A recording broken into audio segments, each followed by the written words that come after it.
Gerai, tai kągi mes čia šiandien su jumis turime. Mes turime vitpadukus, aš jau kažkada apie juos kalbėjau ir vėl prie jų grįžtame.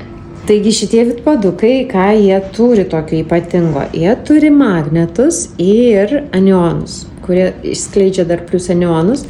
O ką reiškia anionai? Tai, kad mūsų kūnas kvepuoja per pėdas ir dėl to mes turim daugiau energijos ir jaučiamės daug geriau. Jie antiek taisyklingai išstato pėdą čiurnos vietoje ir kai pėda yra išstatyta, čiurna yra teisingoje padėtyje, visas kūnas teisingoje padėtyje ir stuburas taip pat priema teisingą poziciją. Ir dėl to neskauda nei nugaros, nei klubų, nei pečių ir mes, kaip aš jau ir sakiau, sveikesni ir gražesni.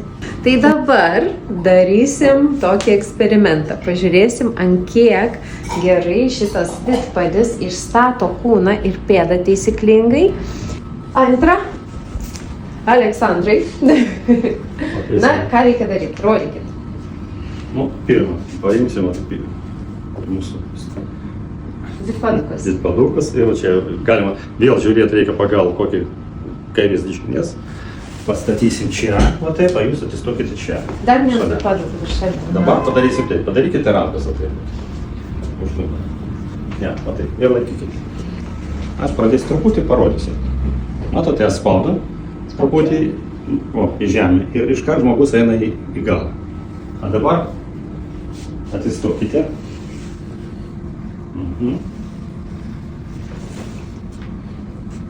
Taip. Okay. Ir dabar rankas vėl padarykite taip. O žmogus stovi jau su padu. Ir dabar pažiūrėjau. Oho, kaip taip? Dar vienas dalykas parodysiu. Dabar paimkite vieną ranką, taip pirštus paimkite, laikykite stipriai. O antras stipriai laikys. Man labai reikia jau įgos, kad... Dabar išeikite iš jos. Taip, palaukim, padarykite tą patį stipriai. Taip, paimkite, laikykite stipriai.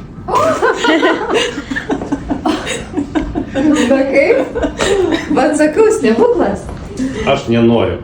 Taip pat su kordenu, taip pat su šito, su visų projektų, kurį turime, visada yra problema to, kad mes pradedame naudoti pirmą, nepatogu, skausmas yra viskas. Kad išeitų, kad skausmas išeitų, kad nebūtų problemas, visada per skausmą reikia daryti vis tiek. Taip, paskui mes einam pas masažistą, kaip ten vyksta, tas pats skausmas didelis, o po to normaliai. Čia tas pats. Gerai, ant manęs dabar bandai. Nu, aš noriu. Nu, aš jau žinau, pasakysiu. Taip, aš jau žinau, aš jau išbandžius, bet man tiesiog įdomu, seniai nedaryt. Gerai, tai aš jau turiu tokius. Ir tikrai visiems rekomenduoju, čia būtinai reikia turėti. Keliai skauda, nugaras skauda. Paprastai, tu žmogus stovi laiko rankas. Pat aš truputį spaudžiu ir viskas, matote? Dabar palauk. Dabar tada darom, daryk, laikyk stipriai. Aš stipriai. Labai stipriai laikyk. Labai stipriai laikyk. Labai stipriai laikau, negalima. Nu, čia viskas. Gerai, ranka. Ranka, gerai, stipriai laikyk. Stipriai. Laikau. Nu gerai. Nu, jau aš dabar stipriai. Dabar laikyk pirštas. O, aš net jaučiu, net pati jaučiu. Matot, man jau reikia įgos, kad... Aš jau pati jaučiu, kad man susispaudžia toks jausmas. Geriau. Jau reikia įgos stipriai, kad stipriai spaus. Gerai, o ten?